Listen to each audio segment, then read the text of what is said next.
Welcome everybody to workshop 21 on airway inflammation and repair. I'm Rabin Tiruvanziam from Emory, and my co-chair today is Rihanna Lee from UNC. What this session will be about is, all things related to inflammation and how that influences the course of CF airway disease. We'll hear from a diverse group of investigators, starting with Dr. Kavisha Arora, who's going to be talking about how CFTR is interacting with syntaxin 17 and playing a role in autophagosome regulation, which is important for bacterial clearance. Next, we'll hear from Xiaozhe Luan, and he's going to be talking about how two of the TRIP channels, which are of Nobel Prize fame. David Julius just got the Nobel Prize for the discovery of TRIP channels. We'll hear about the TRIP V1 and TRIP M8 channels and how they might influence the response to hypertonic saline therapy in patients with CF. Next, we'll hear from Marina Bellet, and she's going to be talking about how the circadian rhythm is influencing the regulation of IDO1 signaling. So it's a very important immunometabolic pathway. And again, it's another nod to a recent Nobel Prize for the discovery of the circadian rhythms. Our fourth talk will be by Camilla Margaroli, and she'll be talking about something that I know a little bit better, which is how neutrophils recruited to the lung of CF patients get adapted. And Camilla has discovered a role for the epidermal growth factor receptor signaling pathway. So she's going to be talking to us about it. And then the last but not least talk will be given by Alexia Foti from Perth. So it's the middle of the night for her. And she's going to be talking about a phase 3 randomized controlled trial of the anti-infective and immunomodulatory drug azithromycin in infants with CF. So we're really excited to hear about those results. I'll pass on the mic to Rihanna so she can go over the objectives of this session before we hear from our first speaker. Yes, thank you. So we have a pretty diverse list of talks today, and thus a diverse list of learning objectives. First, we'll be discussing molecular, cellular, and organ level information relevant to CF airway inflammation and repair. We'll also touch on the role of specific circadian stress response and repair pathways in the pathogenesis of CF airway disease. And finally, we'll talk about measures of measurements of select agents that are anti-inflammatory, anti-infective, and mucolytic therapies. And so, again, I'd like to thank all the speakers in advance for their wonderful talks and the audience for their participation in advance. And with that, we'll go ahead and begin the first talk. Hello, everyone. This is Kavisha Arora from Cincinnati Children's. And today I'm going to talk about a specialized complex between CNAIR protein, syntaxin 17, and CFTR that potentiates autophagosomal clearance under stress. So I have nothing to disclose. In this presentation, I will be covering 3 topics. First, I will talk briefly about autophagy, and then SNAIR proteins in autophagy, and move on to CFTR, that is the favorite topic of this conference, and its role in autophagy. So autophagy is a process by which cellular components are captured into these double membranous structures called autophagosomes, and then they're brought to the lysosome where they experience the acidic environment and get broken down and recycled for other important cellular uses. Autophagy is induced in response to starvation, energy depletion, hypoxia, or when there is pathogen infection. In this diagram, as you can see, that autophagy begins with the formation of this isolation membrane or phagophore, and then these structures capture the cargoes that need to be degraded and also expand. They continue to expand and finally mature into these double membranous structures, autophagosomes. Followed by this maturation, these structures fuse with lysosomes, and then autophagolysosomes are formed, which are now acidic because of the fusion with lysosomes. And that helps in the degradation of the cargo that was originally captured by the autophagosomes. So autophagy is a very crucial process inside the cell. And this can be reflected by the fact that 2016 Nobel Prize in Physiology and Medicine was awarded to Yoshinari Osumi for his discoveries of mechanisms for autophagy. So the impact of autophagy on human physiology is being recognized very importantly in the recent years. And it has been implicated, effective autophagy has been implicated in a series of human disorders, neurological, developmental, GI disorders, to name a few, among many others. So this process is very, very critical for the cell to function normally. So in this presentation, I would be focusing on the process of lysosomal fusion with autophagosomes. So this is not a random process. It's a highly regulated process that is mediated by a set of snare proteins. So examples of these snare proteins include syntaxin 17, SNAP29, and RAM7. So syntaxin 17 is present on the autophagosomal membrane, while RAM7 labels the lysosome. So these proteins would label these organelles and mediate the fusion process. So in this presentation, I would be focusing on syntaxin 17. And as we move further into this presentation, you would understand why we chose this protein. So syntaxin 17 localizes only to the mature autophagosome, but not the isolation membranes or the unformed autophagosomes. So syntaxin 17 marking only the mature autophagosomes ensures that only the autophagosomes that are ready to fuse with the lysosomes are present. So that ensures that this is a very specific process, because if unformed autophagosomes are marked by syntaxin 17 and then they fuse with lysosome, that won't be useful for the process of autophagy, because then the purpose of autophagy is to degrade the autophagosomal substrate that are fully captured into the mature autophagosomes. So not only this lysosomal autophagosomal fusion process, syntaxin 17 also controls the flux of autophagosomes by in conjunction with another autophagy protein, ATG14. So talking about autophagy and cystic fibrosis, what we know previously that autophagy is a highly conserved mechanism that has been shown to be important in protection against infection. And there is an evidence to support that autophagy is indeed defective in cystic fibrosis that translates into defective bacterial clearance in CF airways. It is a little controversial, but there is a role of CFTR in the regulation of lysosomal pH, making it more acidic.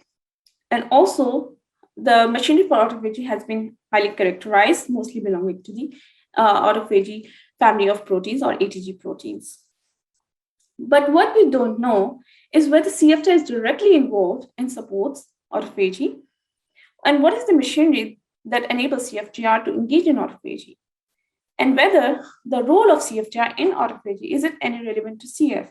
So these are the questions we would try to answer in this work. So as I told you earlier about syntaxin 17 protein, so this was identified as the late autophagosomal snare by the work of Noboru Mizushima, who was a graduate student of Dr. Osumi. So his lab identified that the mature autophagosomes marked by syntaxin 17 mediate fusion with the lysosomes.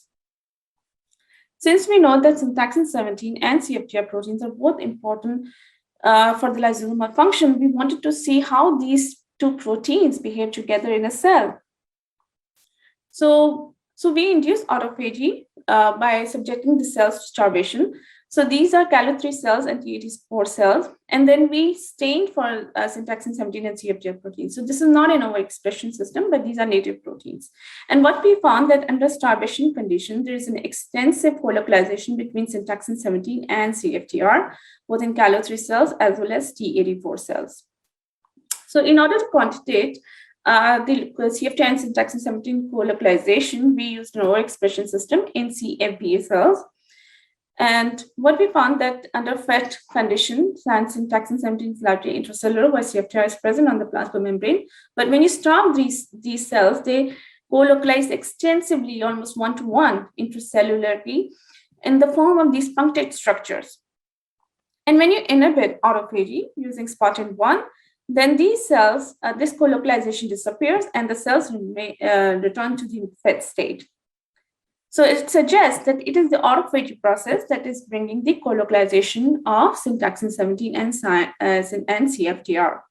In order to verify that this process is very specific, We also overexpress TMM16A, calcium activated chloride channel that also expresses at the plasma membrane, and we did not see any co-localization between syntaxin 17 and TMM16A under fed or starved conditions. And this is the quantitation of the same.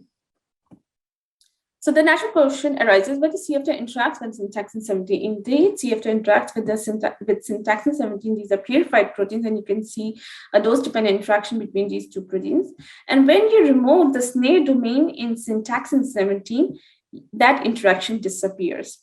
Also, when you co-express syntaxin 17 without the snare domain with CFTR, there is no co-localization between these two proteins under starvation conditions. While, as I showed you earlier also, that syntaxin 17 and CFTR, they co-localize extensively under starvation conditions. And this is the quantitation of the same.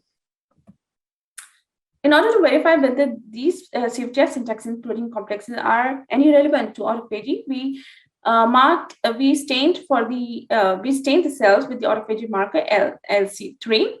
And what we found that the syntaxin 17 and CFTR co-localized puncta indeed localize into the LC3 marked autophagosomes. So these structures do belong to the autophagosomes. And also, when you remove the snare domain in syntaxin 17, the CFTR localization into the autophagosomes is lost, suggesting that since we showed earlier that syntaxin 17 without the snare domain does not interact with CFTR, so it suggests that the interaction of CFTR with syntaxin 17 localizes it into the autophagosomes. And this is one of my favorite pictures in this presentation, in which we can see that syntaxin 17 can be seen as a bridge between CFTR positive vesicle and LC3 labeled autophagosomes. Also, CFTR and syntaxin 17 can be seen co-localizing with the lysosomal marker LAMP1. So this slide suggests that CFTR and syntaxin 17 are co-localized together at a stage where autophagosomes are fusing with the lysosomes. So what is the relevance of CFTR syntaxin 17 complexes to autophagy? So for that, we measured the LC3 turnover. So LC3 is not only an autophagy marker, but it's also a substrate of autophagy. So it gets degraded inside the autophagosome. So how LC3 is turnover inside the autophagosome is an index of autophagosomal clearance. So what we found that in the CFTR expressing cells, they have more LC3 turnover compared to when you express mutant CFTR or loss of function mutation in CFTR with G551D. Also, when you knock down syntaxin 17, you decrease LC3 turnover. But when you do the same with the mutant CFTR expressing cells, you don't see any difference. So it suggests that a functional CFTR plus syntaxin 17 both are important in improving the autophagosomal clearance process. Also, when you overexpress syntaxin 17 in wild-type CFTR expressing cells, you see an improved clearance, more than one. But when you do the same with the mutant CFTR expressing cell, you don't see any improvement, and it stays similar to the parental control. So it suggests that syntaxin 17 is driving the CFTR into the autophagosomal clearance process, and that the functional CFTR is crucial for this, for mediating the improved clearance process. So in order to establish the relevance of CFTR syntaxin autophagosomal complexes to CF, we looked at the clearance of Pseudomonas aeruginosa, the most common pathogen found in CF lungs. And what we found that syntaxin 17 and GFP labeled Pseudomonas, they co-localize with LC3 positive autophagosomes. So indeed, syntaxin 17, CFTR and bacteria, they are localized into the autophagosomes, indicating that these are targeted to autophagosome for potential clearance. So in order to quantitate how CFTR syntaxin complexes they clear Pseudomonas aeruginosa, we use CFB cells, and what you can see here that in the wild-type CFTR expressing cell, there is a decreased bacterial load or improved clearance. While when you have mutant CFTR expressing cells, the load increases and the clearance decreases. When you knock down syntaxin 17 in wild type CFTR expressing cells, again, the bacterial load increases. But when you have the mutant CFTR cells and you knock down syntaxin 17, there's no difference between the mutant CFTR and with and without knockdown, suggesting that the functional CFTR and syntaxin 17 did together are playing a role in bacterial clearance. Also, when you overexpress syntaxin 17, you see a decrease in bacterial load or improved clearance. But when you co-express the syntaxin 17 without the snare domain in wild-type CFTR expressing cell, you don't see any difference, suggesting that syntaxin 17 TM, which is unable to interact with CFTR, won't be useful in clearing bacteria in conjunction inside the autophagosomes. When you have the mutant CFTR expressing cells and co-express syntaxin 17 or syntaxin 17 without the snare domain, you do not see any change. Again, suggesting that the functional CFTR is crucial and the interaction of CFTR with syntaxin 17 is crucial for improving bacterial clearance process to autophagy.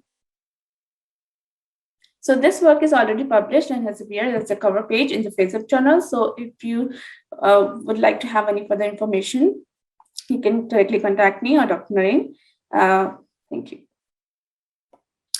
Okay, and in conclusion, so what we have shown here is that CFTR and syntaxin 17 are important in improving autophagosomal clearance when there is a starvation or when there is bacterial infection, and it is natural this process would be defective in cystic fibrosis where there is no functional CFTR, and that translates into that diminished bacterial clearance process in cystic fibrosis that culminates in serious lung disease.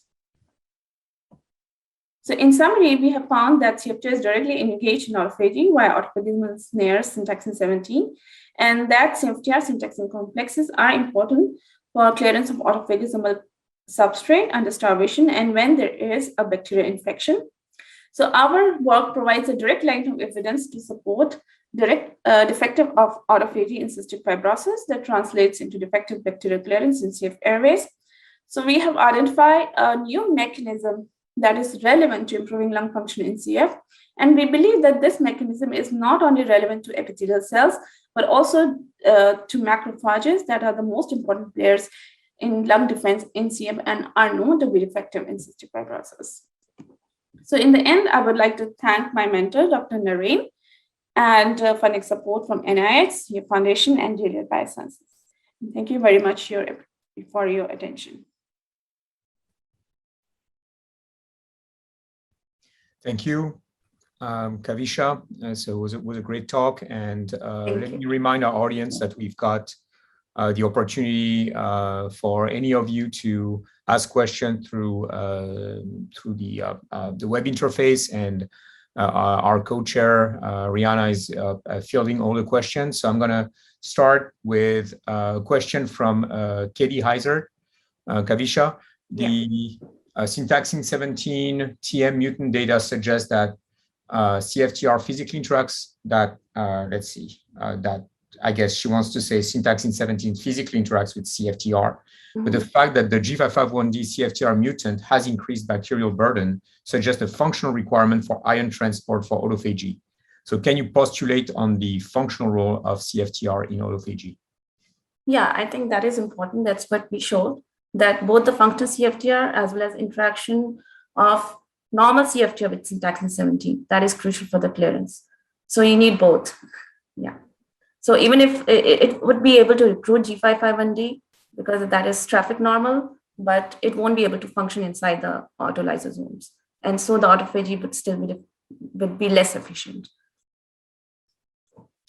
We have a question from our co-chair, actually. She's asking you whether you've been able to investigate other methods for inducing autophagy in your cell models. So we have used like the drug-based, like chloroquine and rapamycin. So that has also been shown to work through this pathway. So in fact, I've also used other autophagy inhibitors. I didn't show the data here, but we have tried all the reagents and it follows the same route. It's mostly the classical autophagy pathway that it follows. Okay, and then I'm going to indulge in my own question. Okay, sure. Others. The CFTR is present at the membrane, it's present in submembrane vesicles, and those probably will feed into that pathway. So do you have a sense of how quickly the CFTR is recruited to the autophagosome, and whether it's going to be mostly from cytosolic vesicles that contain CFTR, or whether it's from recycling vesicles, or whether it's from the plasma membrane? So based on our data, we were able to show that it's mostly coming from the plasma membrane, because when we inhibit the endocytic scission using dinosaur, that reagent that blocks the cleavage of the vesicles from the plasma membrane, you don't see any CFTR and syntaxin 17 co-localization. Also, when you knock down the clathrin coat proteins, you don't see any localization of CFTR into the syntaxin 17 positive vesicles, and CFTR mostly stays at the plasma membrane. So it is primarily coming from the plasma membrane. But we do think that RAB5, which is involved in the early endosome trafficking of the CFTR, it is going through that route, like RAB5 and then RAB7 and then going into the. So RAB7 is also involved in the cycle. Excellent. And we've got one follow-up question from Katie Heiser.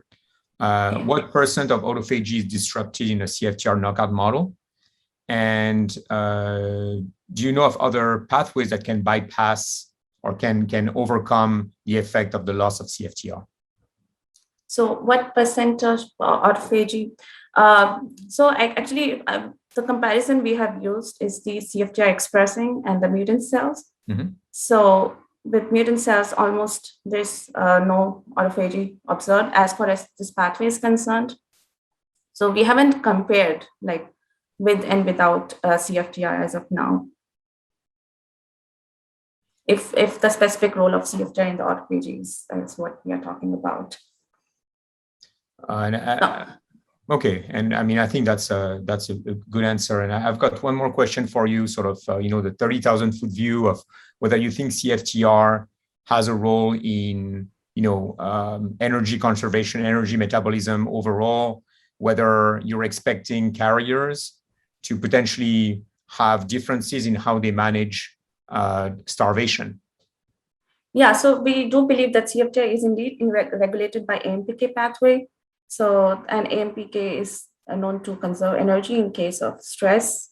So, yes, we do believe that in situation of energy starvation, the energy deprivation or starvation, that this pathway is what is playing a role. As we have shown that when you starve the cells, so then this pathway becomes active and playing a role in clearance. Is that the question? Yeah, that's absolutely the question. And I'm thinking of potential experiments that could be done in animal models under starvation conditions, for example, that could lead to more insights into that. Maybe just looking at heterozygotes and see how they would respond to starvation. I think at the systemic level could be really interesting. Yeah, we want to look that into ATG5 knockout, the autophagy model, and AMPK knockouts model. Because I do believe that AMPK pathway should be important in mediating this pathway through CFTR and syntaxin 17. So those would be interesting mouse models to look at in terms of autophagy roles of CFTR. So I don't want to hog up all the time. I see that we don't have any other question on the chat. So Kavisha, thank you very much for your awesome presentation and your time also and your responses to all the questions. And you're welcome to stay with us and ask questions to the other speakers at the session as well. We might have time towards the end to go over other questions if they come later. Thank you very much for the opportunity. I really appreciate it. Thank you. Thank you very much. So we're gonna go ahead and activate the second talk by Dr. Xiaojie Luan. My name is Xiaojie Luan. I'm from University of Saskatchewan, Canada. Hello, everyone. First of all, I would like to thank the organizer for giving me the opportunity to present in this workshop. The title of my presentation is Activating TRPV1 and TRPMA receptor in airway enhance the intensity and the duration of the hypertonic ceiling treatment in swine airway. There are pending patent applications related to this topic, and there are no other financial relationships to disclose. So first of all, some background. The hypertonic ceiling nebulization is a well-used treatment method for CF patients, which improve the airway hydration and the mucociliary clearance in the CF lung. The traditional understanding is that the osmotic effect of hypertonic ceiling improves the airway rehydration. However, it has been suggested that other mechanisms of action of hypertonic ceiling may be involved in the process. Our recent data from our scientific report paper suggests that the local neurons are involved in the hypertonic ceiling triggered effect. Transient receptor potential channel, TRP channel, play an important role in the lung health, and the TRPV1, vanilloid 1, and TRPMA, melastatin 8 channels are well expressed in the sensory neuron and other cells in the airway. As a result, we want to target those sensory fibers in the lung to recruit long duration neurogenic airway rehydration and to improve the mucociliary clearance. We want to develop a new nebulized hypertonic ceiling formulation that includes sensory neural agonists that would not only take advantage of the osmotic effect of hypertonic ceiling, but also produce long-lasting active ambulatory airway liquid secretion and increased mucociliary clearance. So we use capsaicin, the TRPV1 agonist, and menthol TRPM8 agonist in this study. So we want to measure how the airway surface liquid layer change and the mucociliary clearance process change after the hypertonic ceiling treatment in the peak airway. So to measure the airway surface liquid layer height, we develop a method using the synchrotron-based phase contrast imaging method. We published the method and the paper in Nature Communication.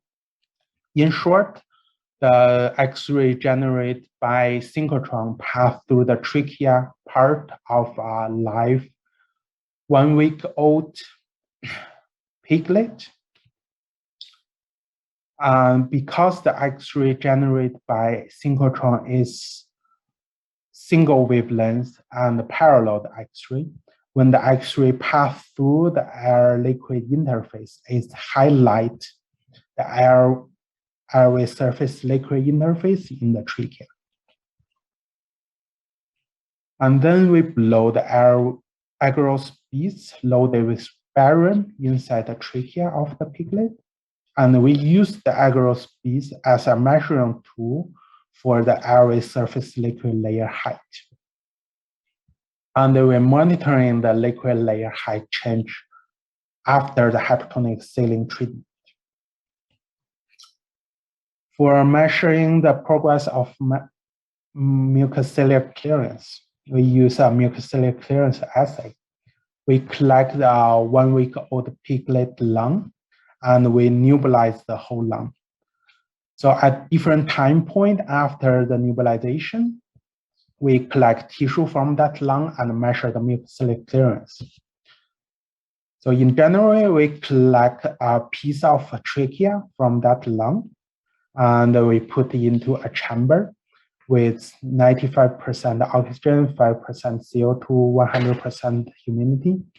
And the mucosal side of the trachea bathed into the crab solution at 37 degrees. And we put a 250 micrometer diameter tantalum dish onto the surface of the trachea, and we measure the movement of those dish.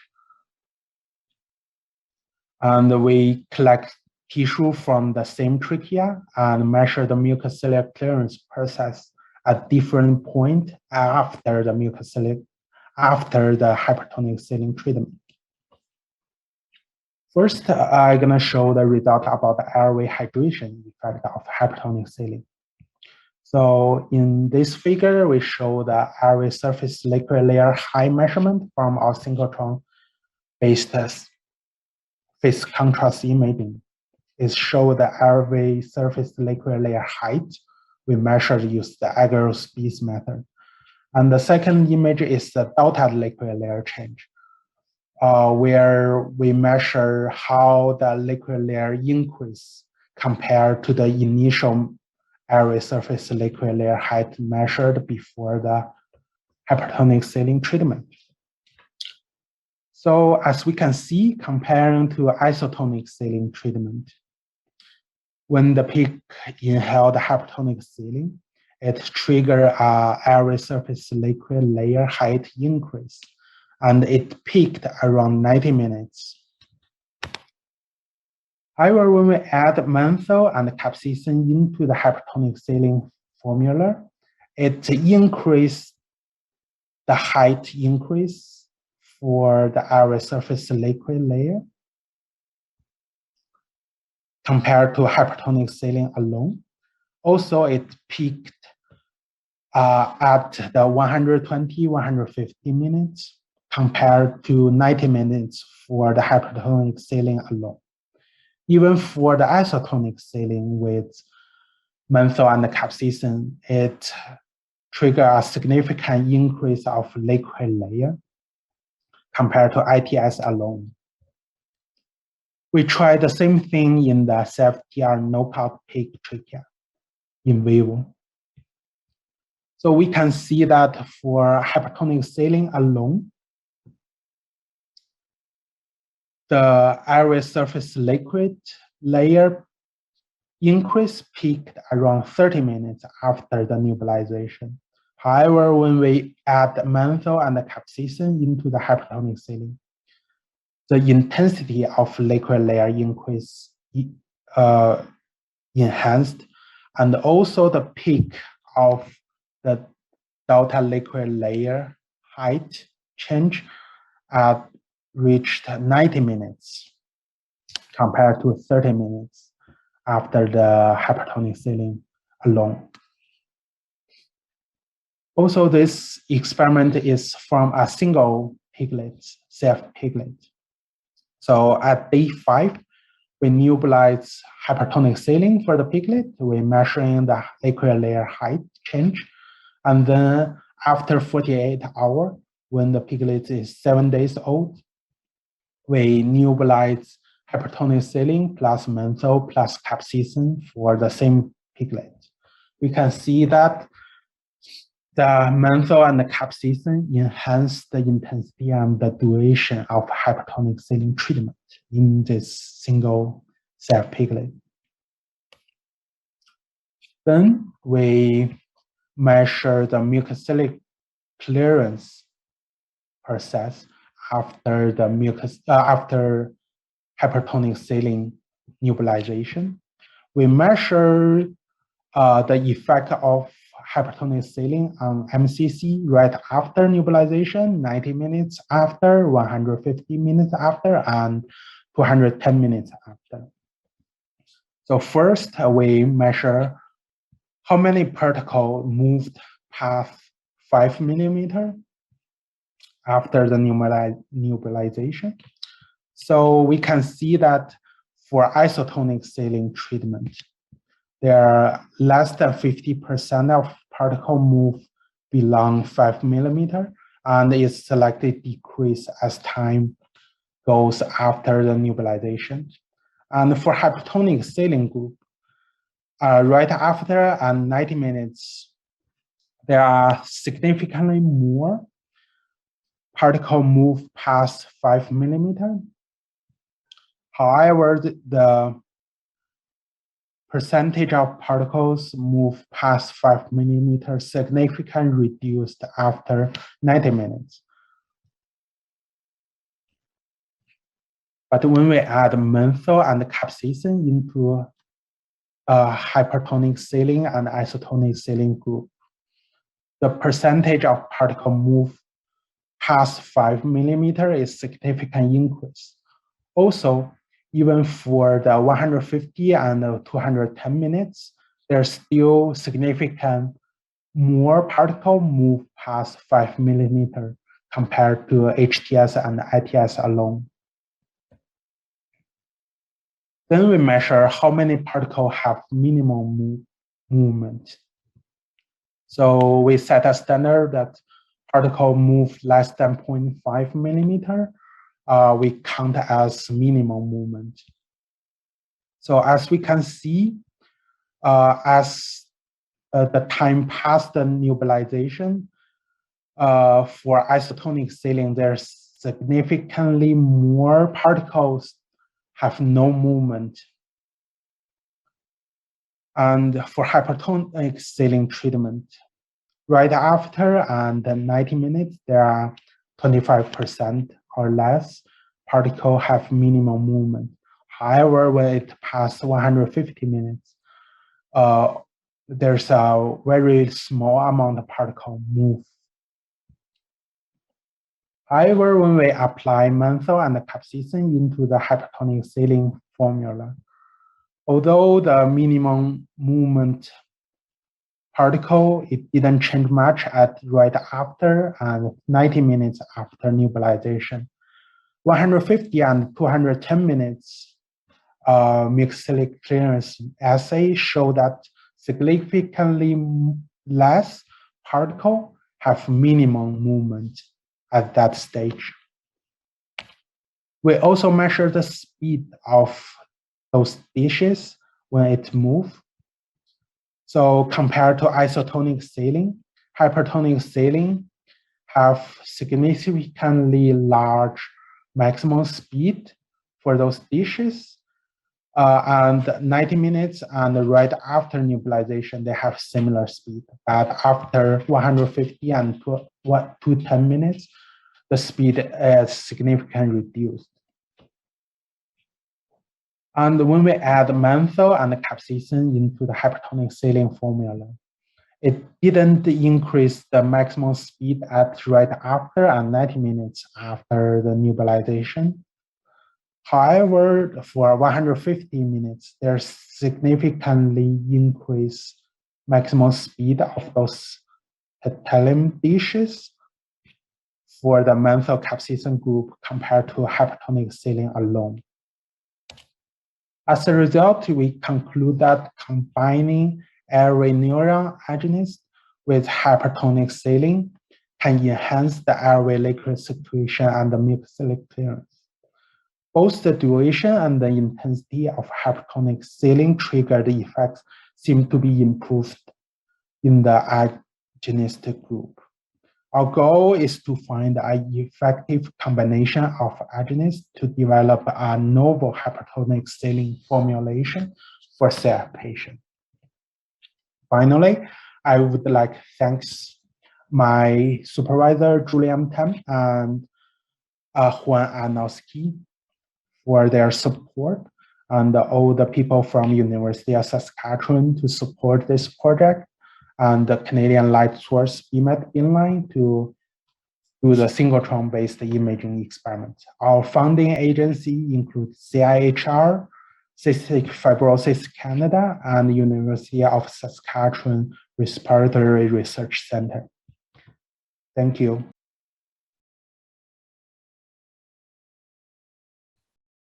Xiaojie, thank you very much for your talk. We're now live, and I'm going to encourage attendees to pose their questions onto Slido, so my co-chair can pass them on to me. We've got a couple of questions from Rihanna, and I've got a couple of my own to get started, Xiaojie, while we're waiting from questions for from the rest of the audience. So Rihanna, if you're okay with that, Rihanna, I'm going to encapsulate two questions in one.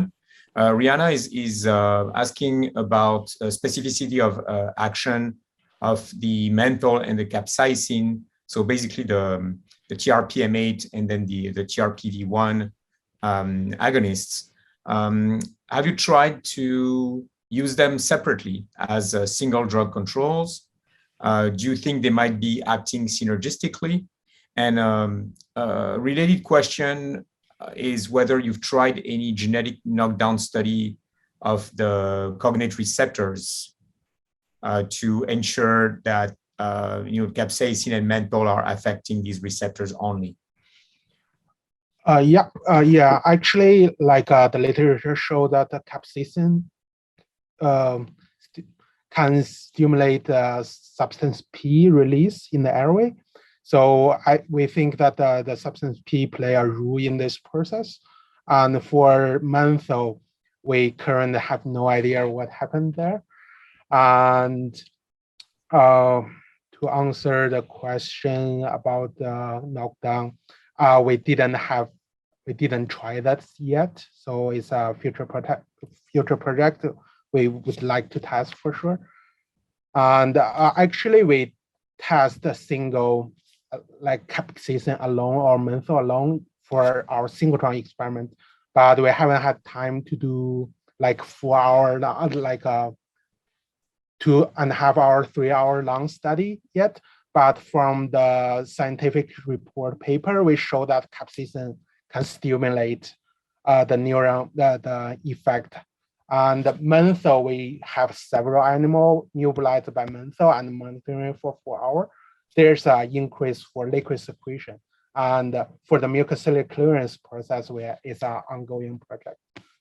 Excellent. So the questions are coming now as a flood. I think we've activated the muco question clearance from the audience. So they're flowing really quickly now.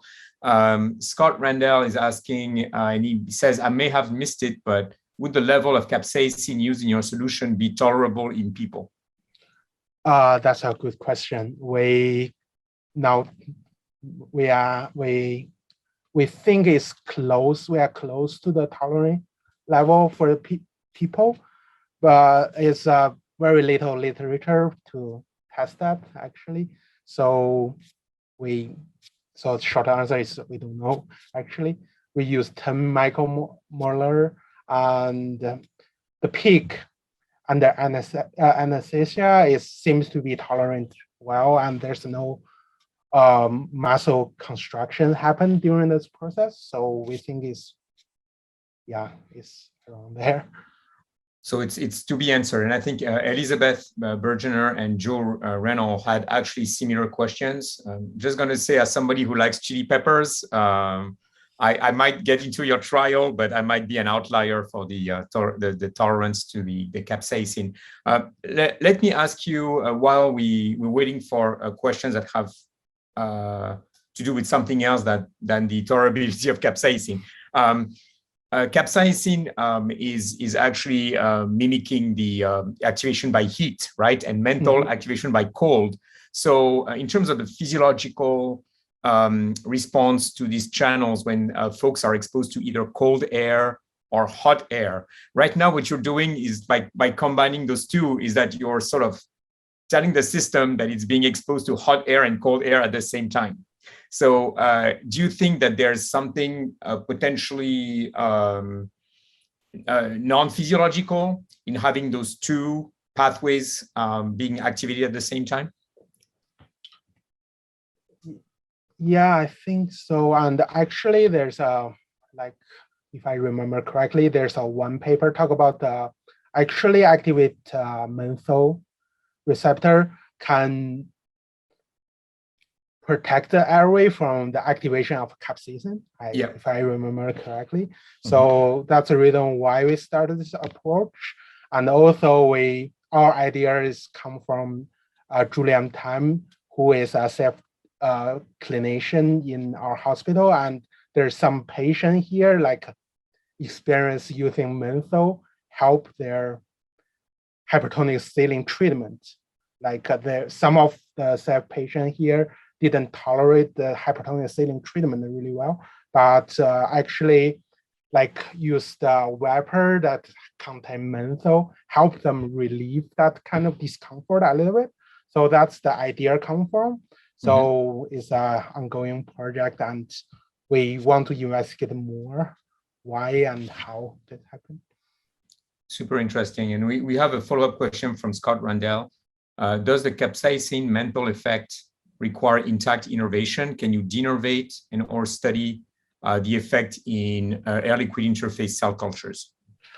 Yeah, that's an ongoing project as well. We use the lung, we nebulize the whole lung with menthol and capsaicin, and actually we are measuring the whether there's any electrophysiology change happened in the lung tissue as well using chamber. Yeah, that's an ongoing project. Really excellent. I've got, again, I'm going to indulge while we're waiting for other questions. I've got a couple of questions with regards to the in vivo physiology. So imagine that you're activating those receptors, and then you get the mucus to move. Do you actually have responsiveness to both TRPV1 and TRPM8 equally across the whole bronchial tree, or would you expect that maybe this effect would be significant in some portions, let's say, some areas of the large airways, but not necessarily in the small, and not necessarily closer to the trachea and the glottis? Do you have some sense of that? So basically expression of the receptors in the tree, and then as a corollary to that, do you have any idea of expression of those receptors in immune cells? It's a really good question. Actually, our presentation is focused on the trachea part. It's the very large airway, because the synchrotron technique allow us to image the airway, and we are figuring out how to move deeper in the lung to measure this process as well. Currently, we only have the data for mucociliary clearance and the synchrotron data for the trachea part. So there's maybe different mechanism happen in the lower airway, small airway. And we try to using chamber and other electrophysiology technique to study that as well currently. That's awesome. We have another question. We're going to take it after all the talks have gone on. Xiaojie, if that's okay? Yeah, that's okay. And that's for Joshua. Joshua, if you can stay until the end, we'll have your question. Joshua Chandler, we'll have your question fielded at the end. We'll, in the interest of time, just for people who hop between sessions, we want to make sure that we stay as much on time as we can. We're going to switch now to the next talk: circadian rhythm in cystic fibrosis, diurnal regulation of the host response to pulmonary infections in CF by Marina Bellet. Thank you again, Xiaojie. Thank you. Good afternoon, everybody. My name is Marina Bellet, and I'm an assistant professor at the University of Perugia in Italy. Thank you, the organizer, for giving me the opportunity to talk today. So today I'll talk about a project that wants to combine my two main fields of research, circadian rhythm, on which I've been working for over a decade, and the CF, to which I've been introduced in the last few years. And I'll try to convince you why it might be important to study circadian rhythm in cystic fibrosis, and I'll show you some data on the diurnal regulation of the host response to pulmonary infection in CF. And there are no relationship to disclose related to this presentation. What is circadian rhythm? So every day we all wake up and go through our day. We eat, we work, we get sleepy, and we go to bed, and just to wake up the day after and do it all over again. And we are not alone in this behavior, because every animal and plant does the exact same thing. Every living creature in our planet, from cyanobacteria to mammals, is on a 24-hour cycle of activity and rest called the circadian rhythm. And as a mechanism of adaptation to the environment and to the daily changes in the environment, first of all, the day-night cycle. So today we know many aspects of circadian physiology, but the first studies on the molecular basis of circadian rhythm were done in the 80s and 90s and worth the Nobel Prize in Physiology and Medicine in 2017 to Jeffrey Hall, Michael Rochba, and Michael Young. So briefly, how is our internal clock organized? So we received input signal called Zeitgeber from the environment, the most important of which is light, and the retinohypothalamic tract conveys light signal to the small area of neurons in the anterior hypothalamus, that is the ACN, or suprachiasmatic nucleus, that is the central pacemaker of the clock system that send rhythmic information to peripheral tissues that also receive non-photic Zeitgeber from the environment directly. And the result is the control by the clock system of a large number of physiological function, not just the classical function that are considered circadian, like the sleep-wake cycle or feeding behavior or temperature, but also a large part of our metabolism and our cellular transcription are circadian regulated. So a molecular clock is present both in the central nervous system and in peripheral organs. And this system is based on a transcriptional translational feedback loop in which two activators, clock and BMAL1, activate transcription of many clock control genes, including the repressor of the system, purr and cry, that inhibit clock BMAL activation and close the loop within 24 hours.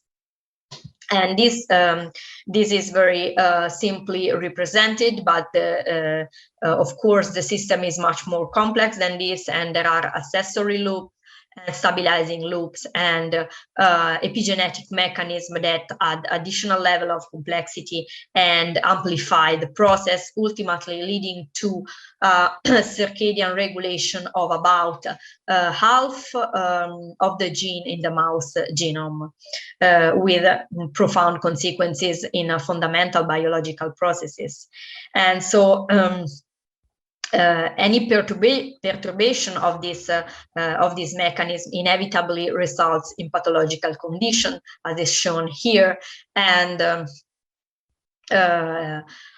the circadian misalignment that is very common in our modern lifestyle contribute to a wide range of human diseases, from sleep disorders to neurodegenerative disease to metabolic and cardiovascular disease to inflammatory and infectious disease. So the challenge today is to translate this information on the role of the circadian clock in physiology in the practice of clinical medicine, and exploiting knowledge on the molecular clock in a disease-specific context can be leveraged to identify the appropriate timing for therapies, as well as new treatment targets, or to improve lifestyle intervention. But why to study circadian rhythm in a genetic disease like cystic fibrosis? So a very limited number of studies have explored the connection between these two systems till now. However, there are many links that deserve consideration, in my opinion. First of all, the fact that CF patients experience various degrees of sleep disturbances and poor sleep quality.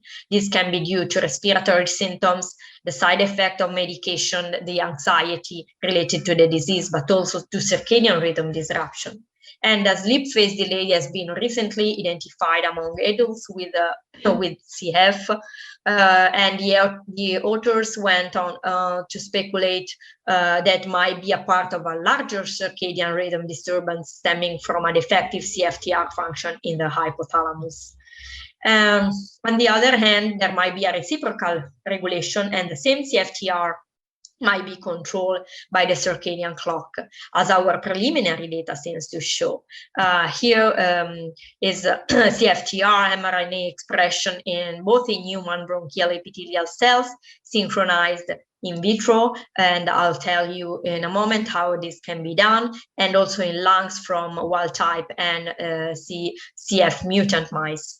And it is shown how CFTR mRNA expression oscillates both in wild type and CF independently of the genotype.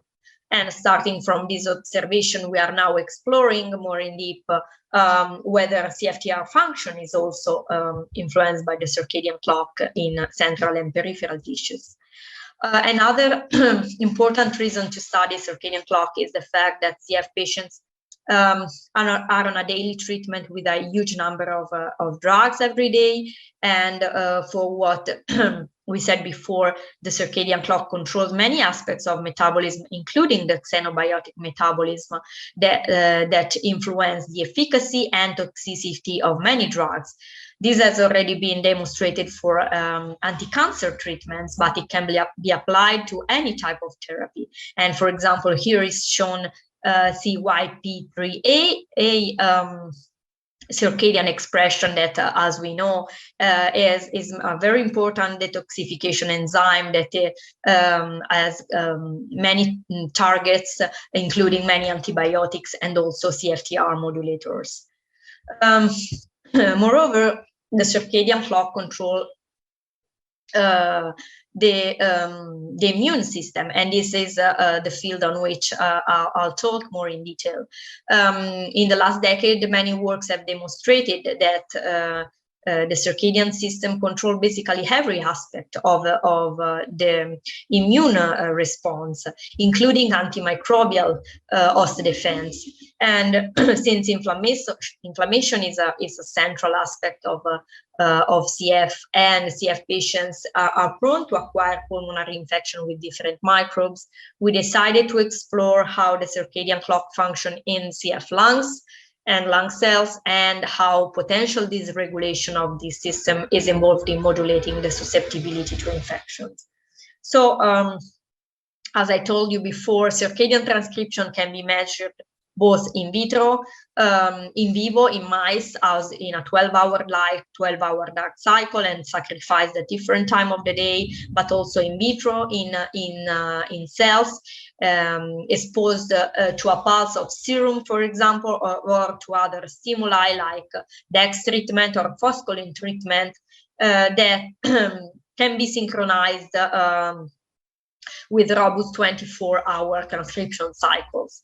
And we tried this method in HPE cells, control, and from CF subjects, and we obtained good entrainment with both serum shock and phoscolin method. And we observed that cell with the deletion F508 didn't show significant difference in the transcription of core clock gene BMAL-PER1 and PER2 compared to the wild type, suggesting that CFTR alone, its mutation alone, does not impact on the circadian transcription at the single cell level.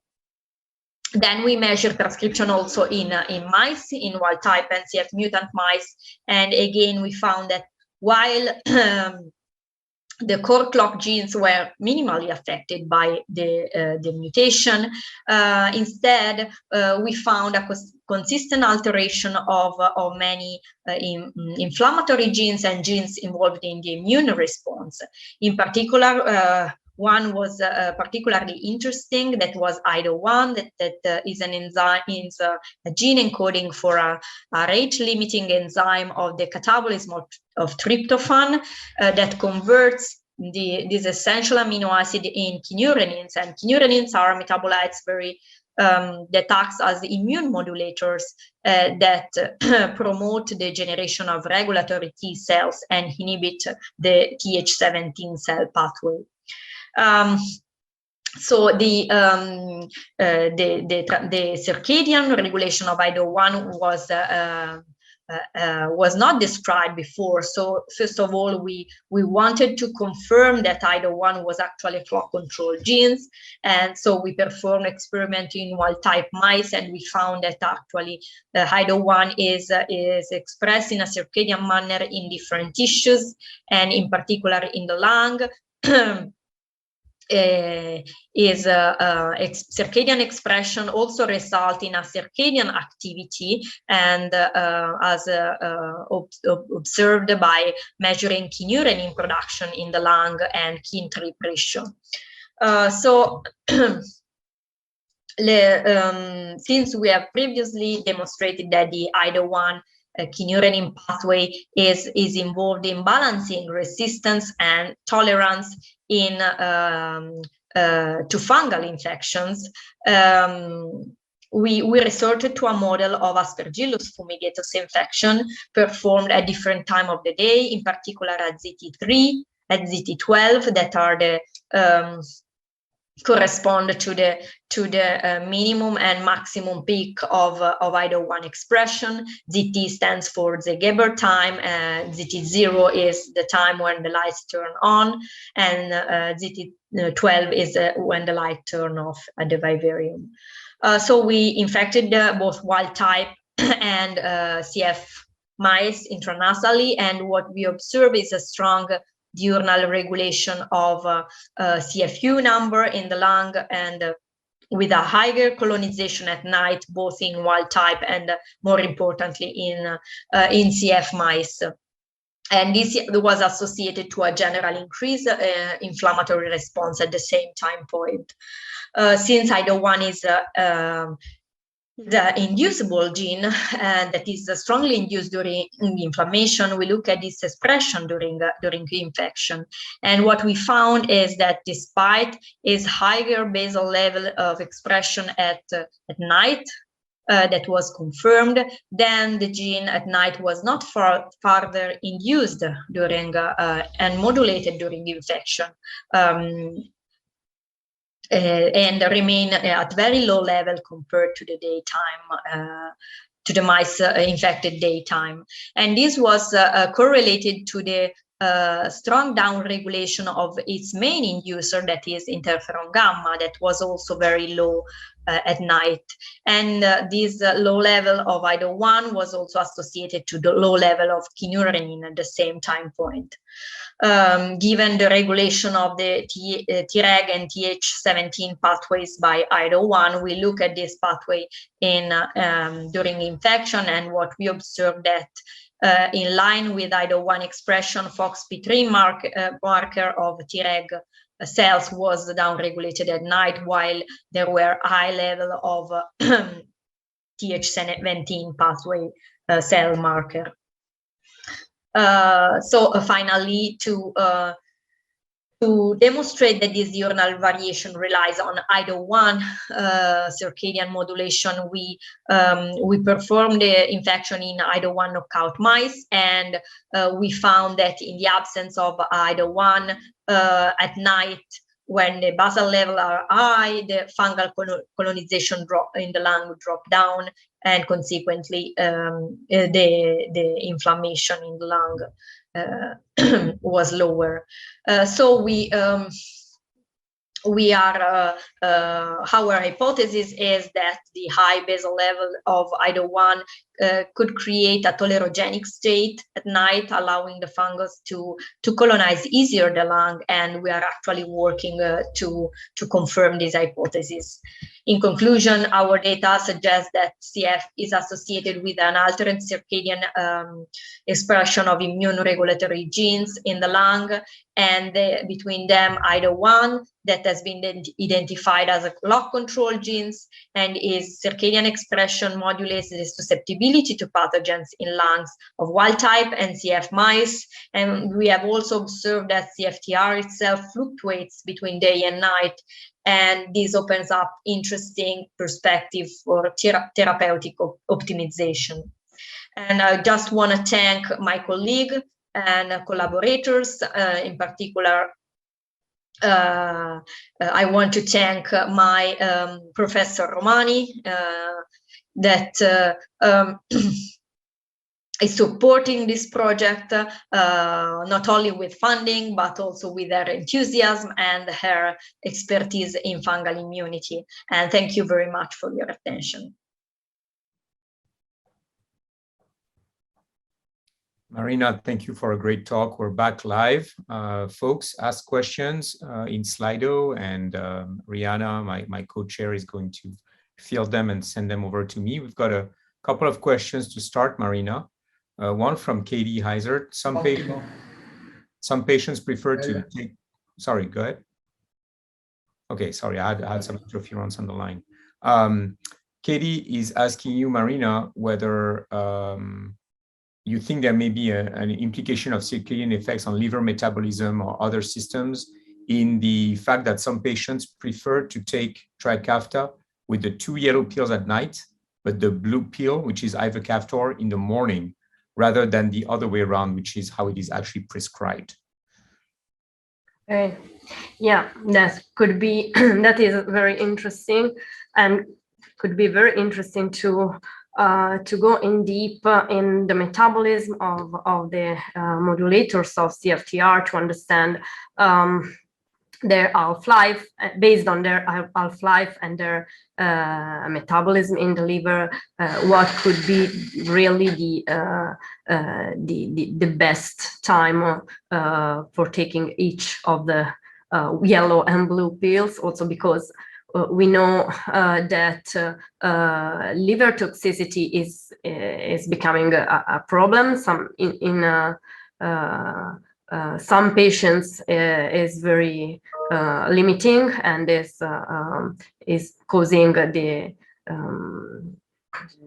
stop of the treatment. So it would be interesting. It is not at this point still easy to translate mouse information, circadian information in humans.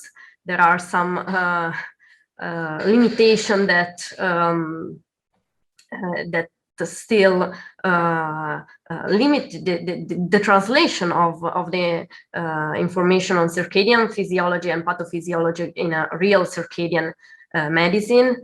So the knowledge of the exact molecular mechanism in each disease, in a disease-specific context, would help, of course, to understand and apply a real chronotherapy to each, at least, known treatment or treatment that deserve specific attention based on the fact that they have a high side effect, for example, or also looking at the target of the therapy. If CFTR, for example, oscillation might influence also the efficacy of the treatment itself. So it might be the tolerance that the patient feels a better tolerance, and it might be related for sure. We've got a couple of other questions. One from Joshua Chandler is asking you what you think is the physiological role of an IDO1 circadian clock. Usually, all the physiological circadian biology in every function in our body is like a mechanism of anticipation to prepare our organism to adapt to an environmental condition that is coming. So what I think is that there are, depending on the time when we are active, and so we are more exposed to pathogens in the environment. Maybe we need to have a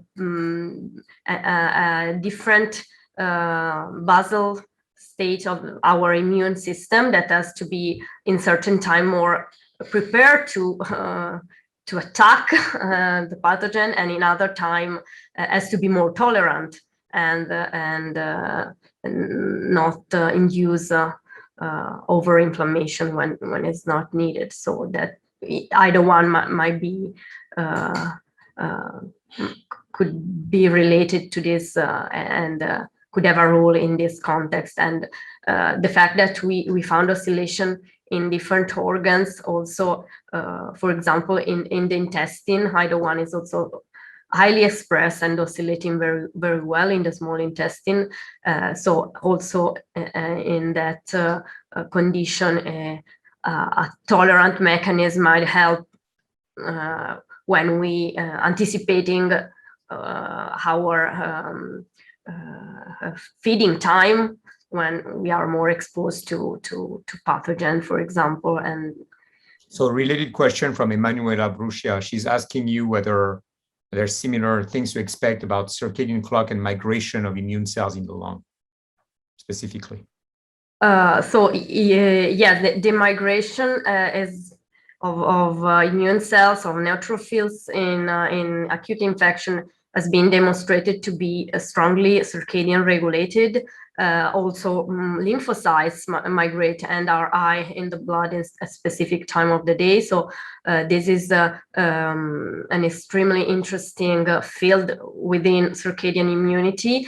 And we have checked several chemokines related to the neutrophil attraction. And in this specific context, we do not believe that neutrophils different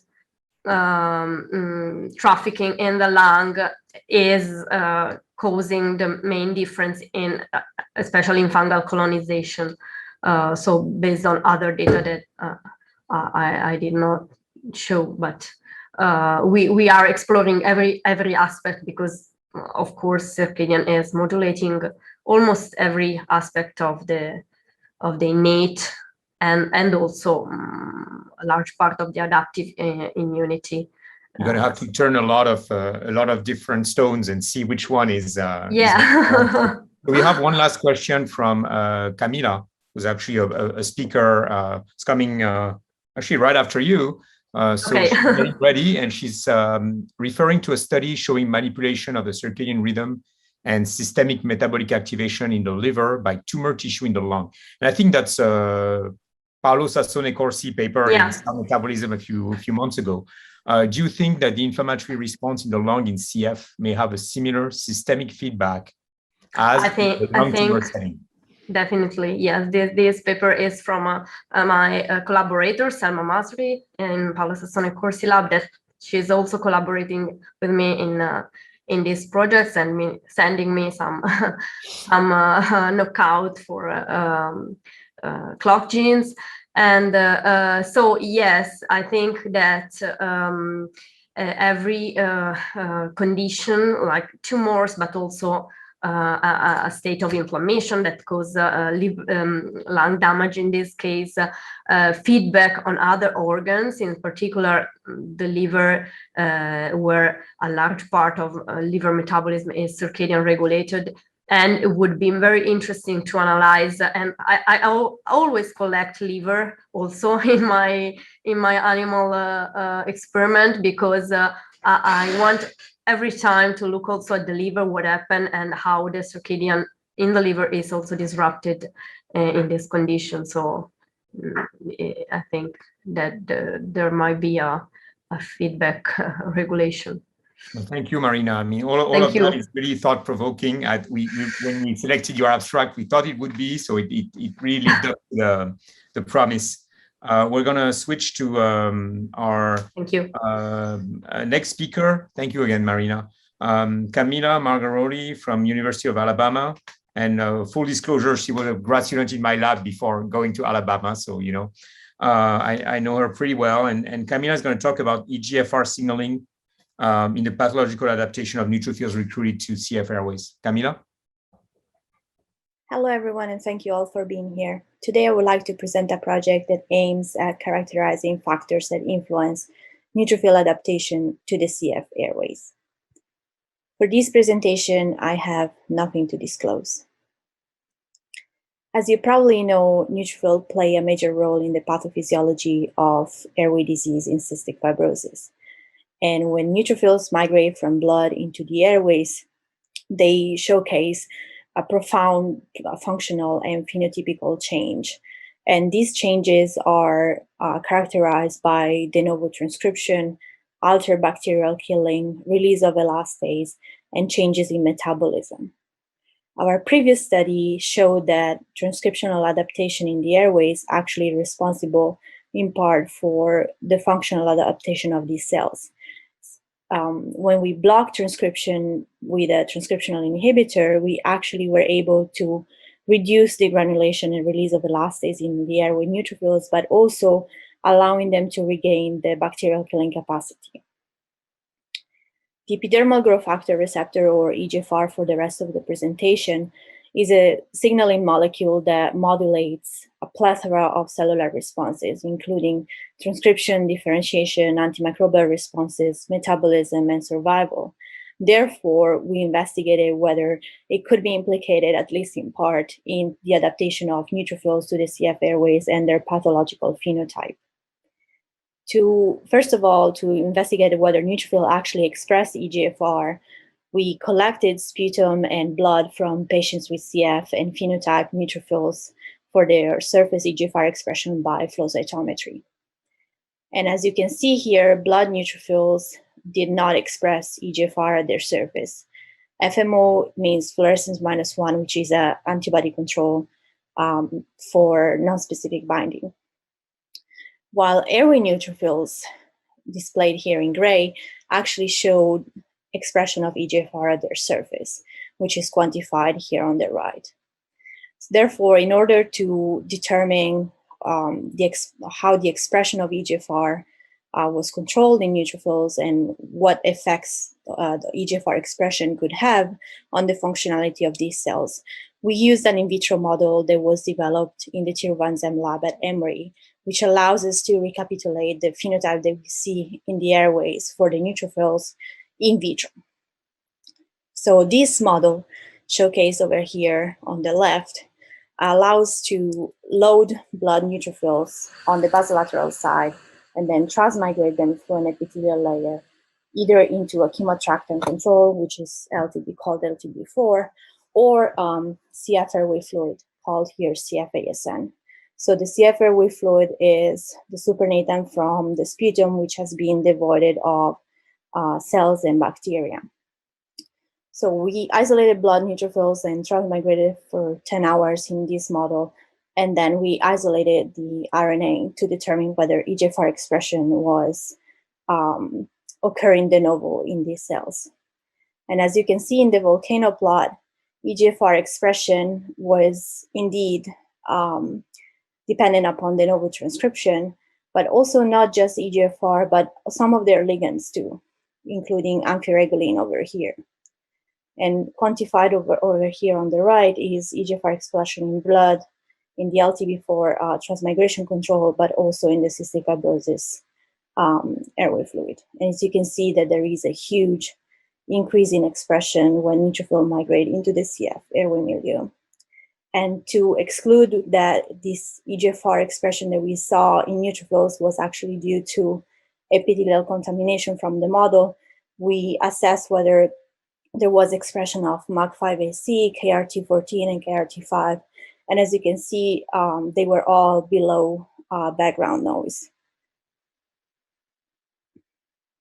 The next question that we had was whether EGFR was actually expressed right away when neutrophils migrate into the airways, or whether it was a stepwise increase expression. So using the same in vitro model, we phenotype the cells over time, either at 1 hour, 2 hour, 4 hour, 6 hour post-transmigration, and determine EGFR expression by flow cytometry. And as you can see here, that there is a stepwise increase in EGFR expression in these cells, suggesting that the adaptation occurs over time. But also, as you can see here, based on CD63, which measures primary granule release in neutrophils, so therefore elastase release and their pathological adaptation, the same increase in expression follow the same trend as for elastase release and the pathological adaptation of these cells, as you can see here on the right by a flow plot. This adaptation includes a loss of CD16, which is the Fc gamma receptor, and increase in CD63 expression at the surface. In addition to surface expression, we also were able to detect EGFR expression intracellularly at 4-hour and 6-hour post-transmigration by microscopy. We then investigated whether EGFR was actually active in these cells. And to do this, we transmigrated the cells at the same time points, and we isolated the phosphoproteome, and we assessed whether EGFR was actually phosphorylated. And as you can see here, at 1 hour, there was almost no phosphorylation of the receptor. However, at 2-hour, 4-hour, and 6-hour post-transmigration, this phosphorylation pattern hugely increases, suggesting that EGFR is indeed active in airway neutrophils. Therefore, since it's active, we can actually inhibit EGFR expression, or EGFR signaling, I should say. So we use a transmigration model, and a 6-hour post-transmigration, we used EGFR inhibitor called gefitinib. And then we assessed the RNA content of the neutrophils that were either inhibited or were just given vehicle control. And as you can see here, when we blocked EGFR signaling in the neutrophils, the total RNA content of the neutrophils actually was reduced, suggesting that, if you may remember as before, since de novo transcription is one of the key function or the key events that promotes neutrophil adaptation to the airways, these could be impartially modulated by EGFR signaling. We then assessed whether the total RNA content was just reduced, but whether it was actually different. And we performed pathway analysis using a panel from NanoString that included almost 600 genes. And as you can see here, on the left in the PCA analysis, when EGFR is blocked, there is a shift in the transcriptional profile of neutrophils, suggesting that not only the RNA is reduced, but the genes are completely differentially expressed. And if we run pathway analysis on the data set, we actually see that, of course, signal transduction by growth factor receptor is one of the pathways that is downregulated in the neutrophils. In addition to that, RNA transcription, which explains the reduction in total RNA. But interestingly, also neutrophil degranulation, the IL-1 family signaling pathway, and the antigen processing cross-presentation pathways were all downregulated. And these pathways are actually one of the core changes that we actually see in the neutrophil adaptation in the airways, where they actually release elastase, they increase IL-1 signaling, and they start to present antigen via MHC class 1 and MHC class 2, suggesting that EGFR indeed is playing a role in the adaptation of these cells to the CF airways. So in conclusion, we show that neutrophils actually express EGFR, even though it's a receptor that is thought to be expressed mainly on the structural cells of the lung, and that this expression is dependent upon de novo transcription. EGFR in airway neutrophils delivers functional signaling that modulates the transcriptional profile of the airway neutrophils, and not just that, but potentially their functionality. And with that, I would like to thank my mentor, Amit Gagar, my older mentor from my PhD thesis, Dr. Rabina Tribanzian and Dr. John Koff, which have been critical for this project. In addition, I would like to thank our funding, both the RDP Fellowship and also the new fellowship that I was awarded by the Cystic Fibrosis Foundation. And with that, I would love to take any question. Thank you, Camila. We're now going to see you live with questions from the online audience. Other speakers as well, please step forward if you have questions. While we're waiting for, well, actually, we already have one question from Emanuela Borussia. Great job, Camila. Could you speculate about which mediator in the medium is driving expression of EGFR in the neutrophils? Yeah, so we have some preliminary data about that. There has been some literature in cancer, actually, not in the immune system, but in cancer cell, that CXCR2 can transactivate EGFR. And although I didn't show it here because it's very preliminary, when we block CXCR2 signaling in the neutrophils, we completely abrogate EGFR expression by RNA. So we think that there is a functional link between these two pathways, although we're still investigating exactly the signaling intracellularly and how they are linked. The CXCR2 is definitely the Amit Gaga touch.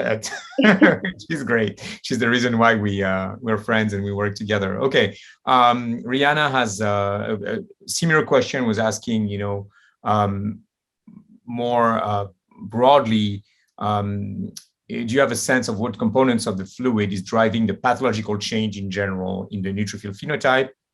And have you used, in addition to the expression, have you used bacterial killing or other assays to see whether EGFR expression in neutrophils is having some functional impact?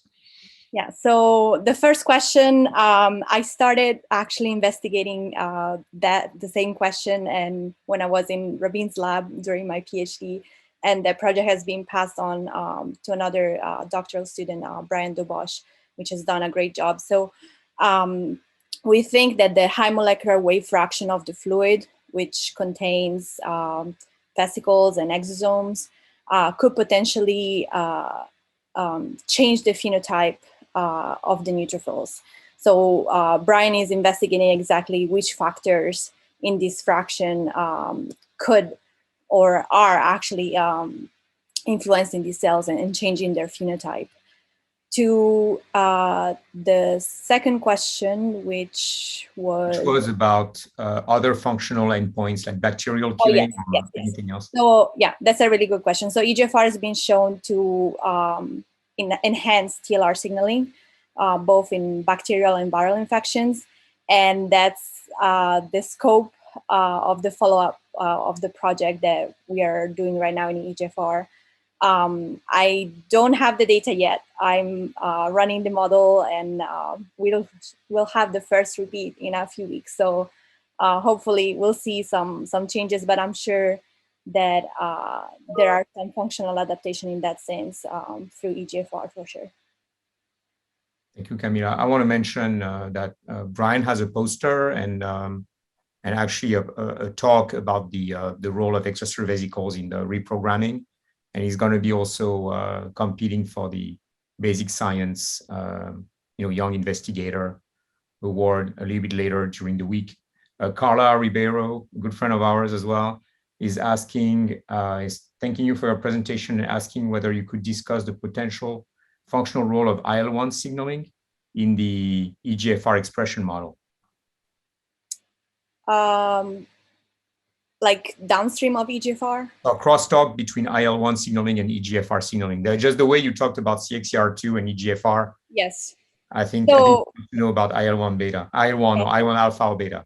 Yes. So we're currently investigating what's the phosphorylation signaling inside of the cells.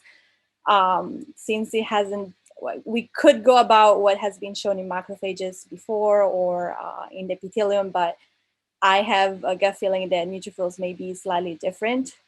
So I'm waiting on those results. Those samples are at the mass spec facility right now, which would allow for sure, would allow us to speculate a little bit better, but it's been shown that EGFR controls a lot of inflammatory signals in the cells, and including cytokine expression.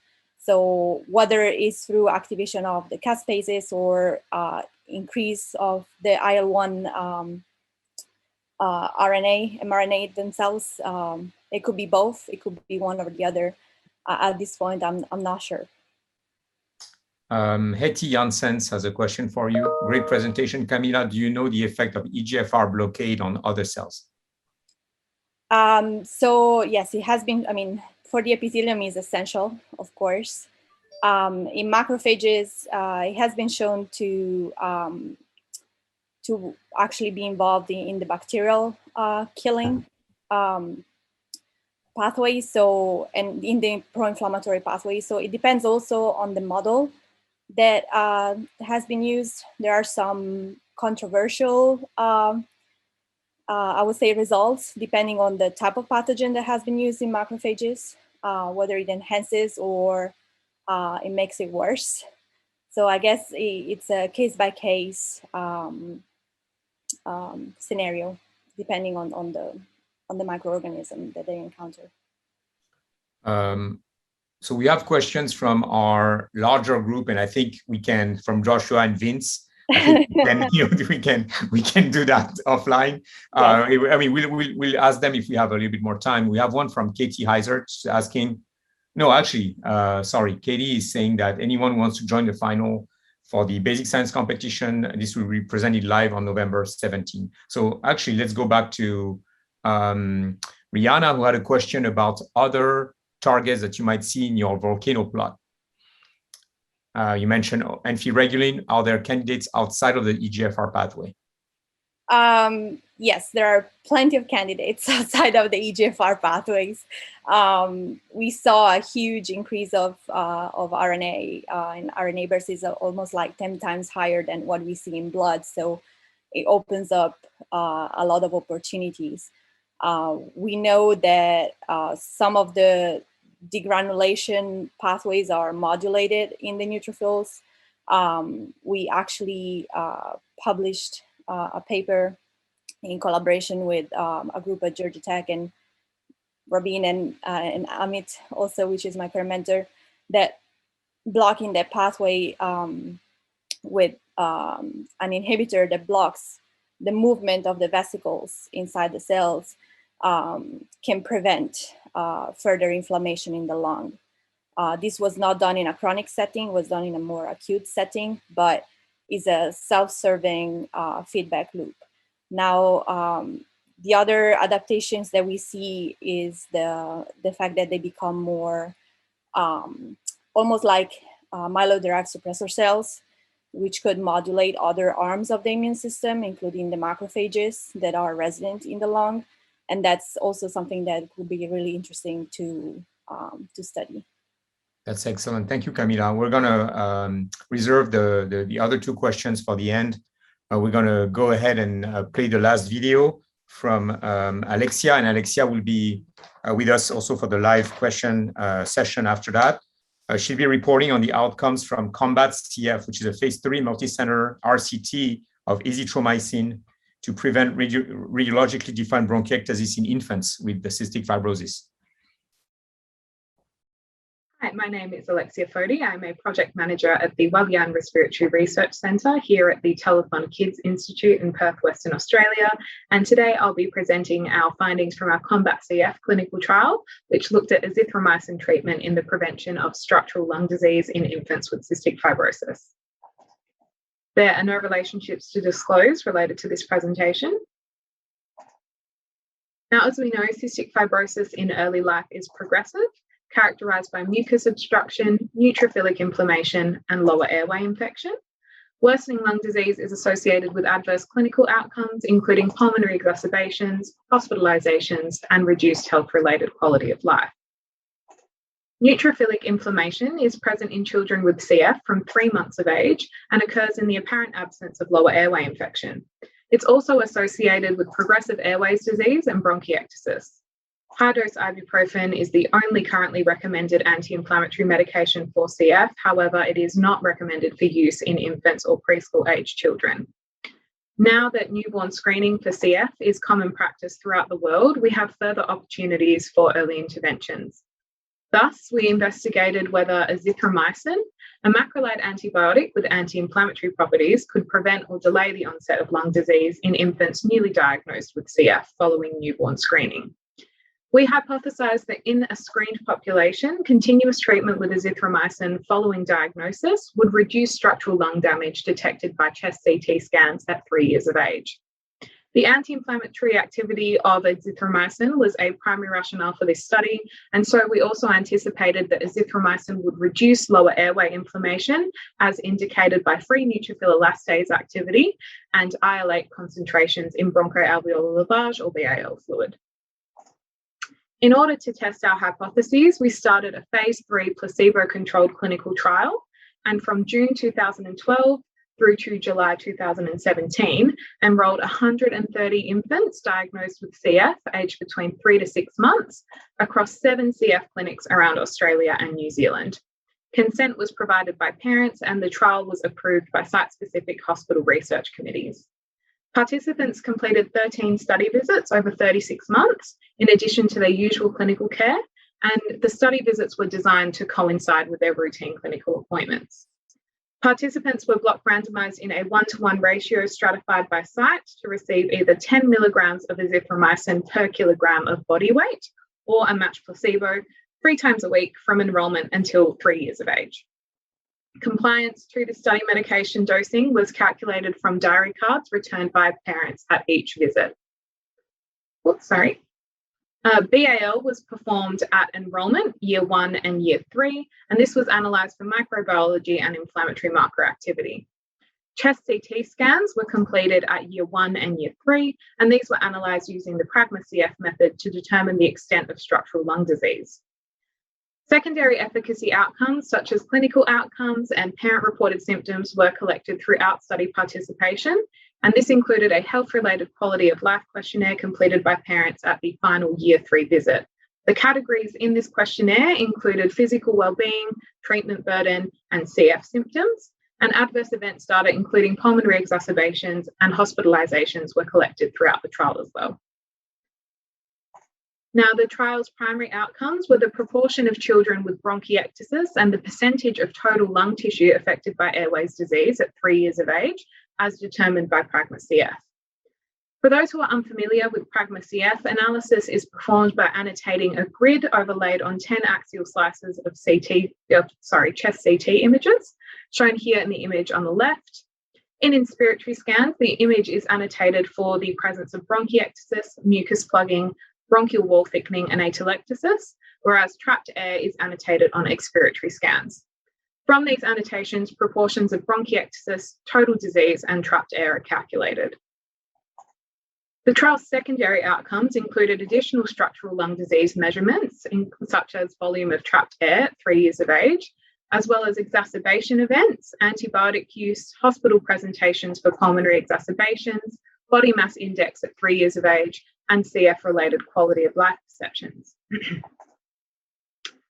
Listed on this slide are our additional exploratory outcomes, which included looking at inflammatory marker activity in BAL fluid, specifically IL-8 and neutrophil elastase. Now, due to the relatively small number of CF clinics worldwide who use BAL in young children, inflammatory markers were considered an exploratory endpoint for the trial.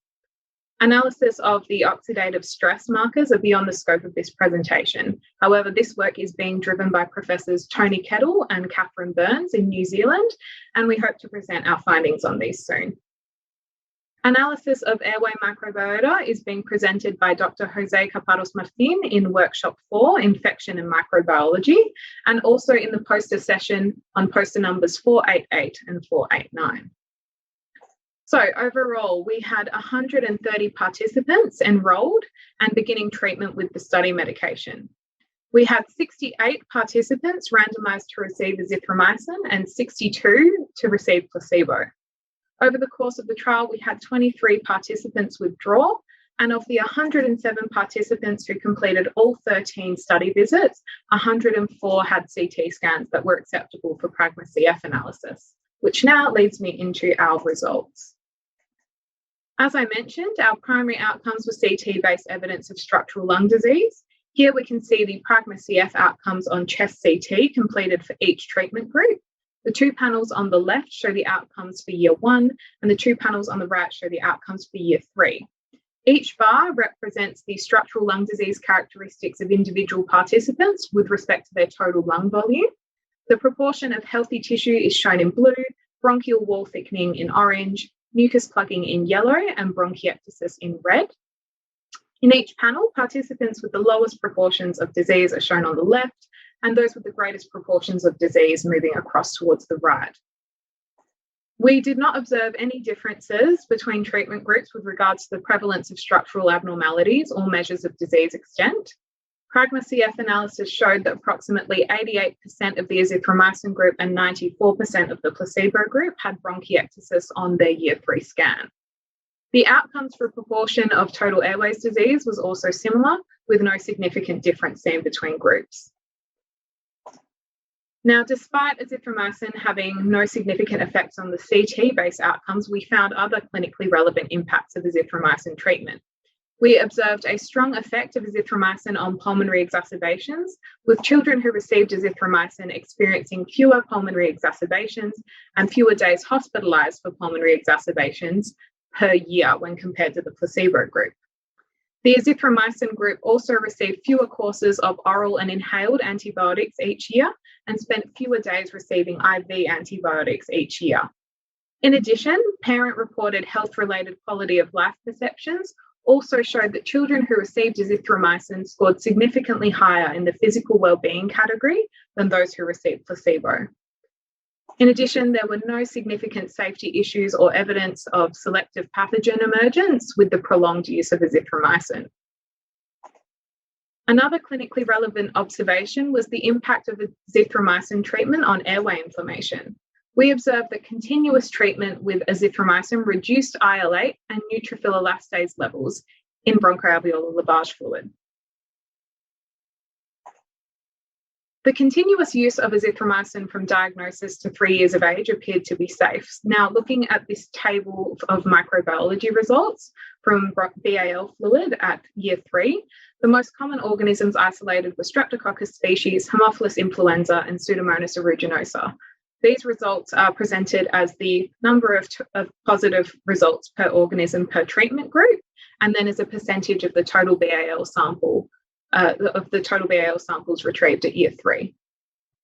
We did not observe any emerging resistance of Staphylococcus aureus to azithromycin in this cohort.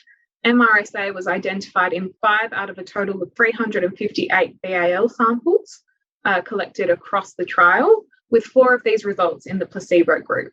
There was one MRSA positive result in the azithromycin group at enrolment. However, there was no evidence of MRSA infection in the azithromycin treated children after commencing treatment, nor was there any evidence of emergence of fungal pathogens such as Aspergillus fumigatus during the 3-year treatment period.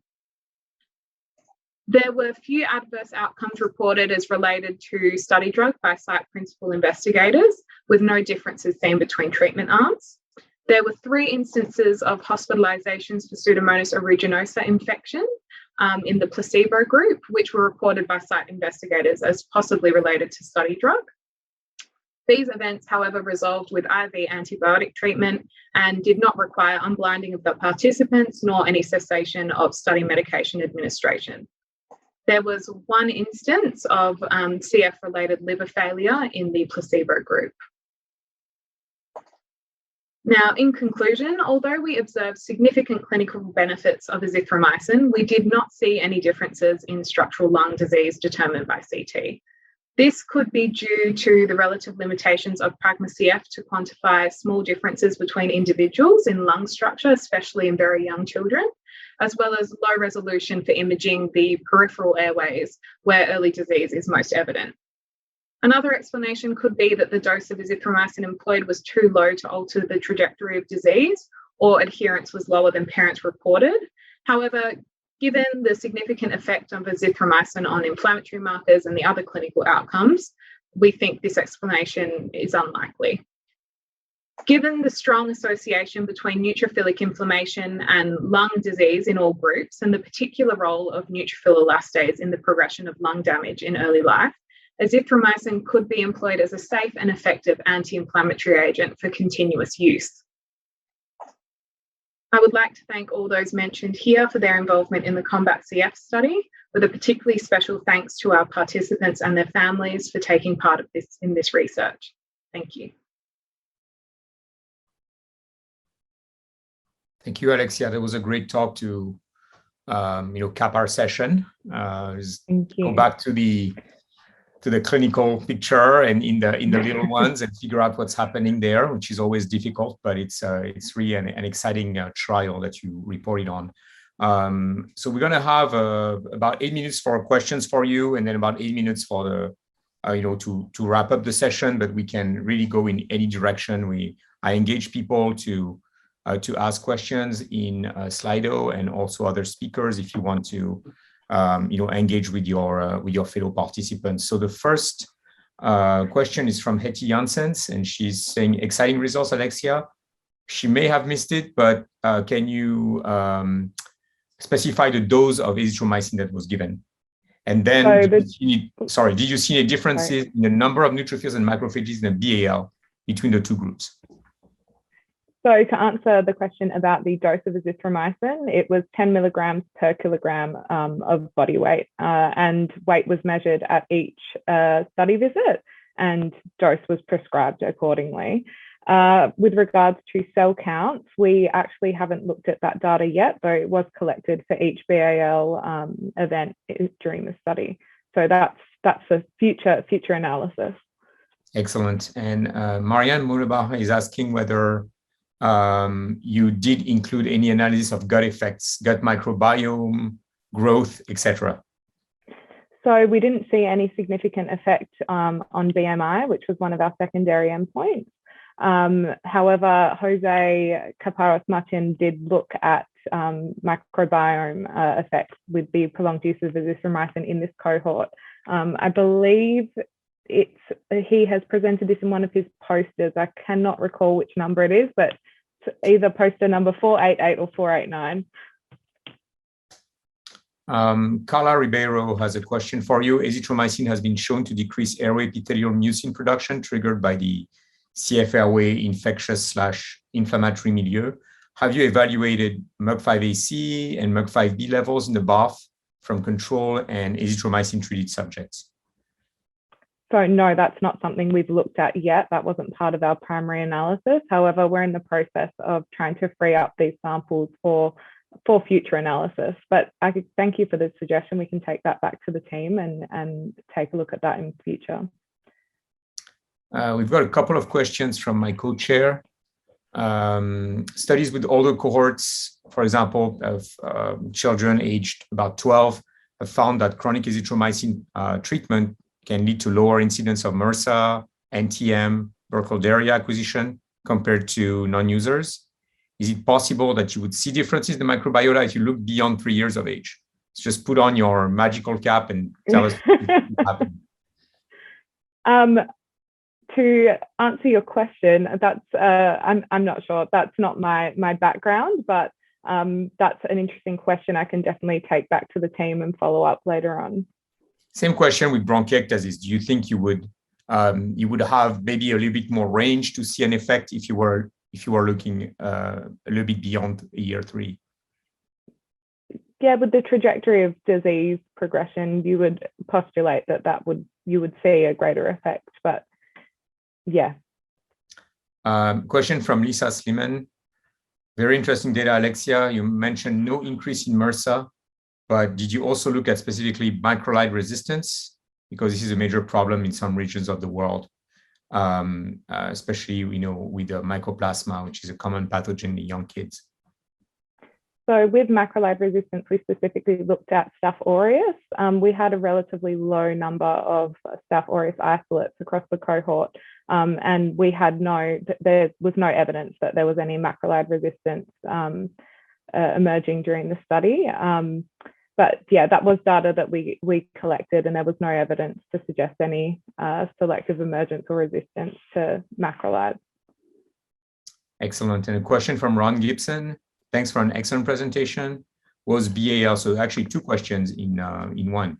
Was BAL targeted to the most affected lobes or that were seen on CT, or was it random? And second one, in reviewing the CT data, was there less progression at identical CT regions between year 1 and year 3 realizing that the total percent disease with regards to lung volume was similar? So to answer the first question, usually with the BAL procedure, there are 2 washers instilled into the right middle lobe, 1 in the lingula, and then the 4th is usually the most effective lobe as shown on CT. And that is at the discretion of the clinician performing the bronchoscopy. Sorry, and what was the second question, Ruby? The second one was there less progression at identical CT regions between year 1 and year 3? So if you were to register, if you had the ability to register the CTs, geographically or, pixel by pixel, would you see less progression in the azithromycin group than in the placebo group? So I'm not sure of the answer to that question, actually. We didn't look at it at the pragma scores in that much detail, but that's definitely something I can take back to the group. I mean, just eyeballing your data in your cascade plots, it definitely looked like there was, we all want to see an effect of the drug. So it definitely looked like there was an effect of the azithromycin in reducing at least the red area, but I guess it was not statistically significant. No. Any other question for Alexia? Thank you. That was just a tour de force, this trial. So it's incredible that you guys were able to pull it off and report something positive. And I can see the sun is rising behind you in Australia, so we're able to keep you up at night, which is great. Okay, so we have a few questions to wrap up. We have about 10 minutes, so please feel free to free associate and for a few minutes. Well, first, what we're going to do is we're going to clear deck of the questions that were left standing from the other talks. So Xiaojie, if you're still there, you have a question from Joshua Chandler. Have you tested the molecular composition of airway fluid after your capsaicin menthol exposure versus exposure to HTS alone? So he's asking about differences in proteins, metabolites, lipids. Yeah, we don't have tested that yet. So as far as our data show that hypertonic saline and capsaicin can stimulate gland secretion.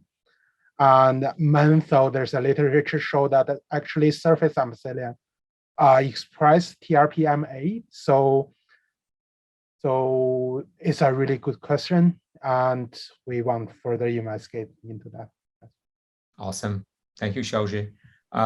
Joshua Chandler has another question. It's time for Camila. Were any of the transcriptional changes associated with EGFR blockade related to metabolism? Not that were significant, but this was just like a 600 gene panel. So it was a fibrosis panel that was pre-designed by NanoString. We're actually collecting sample to do full RNA-seq on these cells. So I'll keep you posted, Joshua, for sure, as soon as I see the results. It feels like we're exporting our lab meeting at the NACFC, which is not right, I think. Well, with that theme, Vincent Giacalone is asking whether EGFR ligands that are more prevalent in the airways of CF patients could be used as surrogate measurements for disease and inflammation. Well, definitely.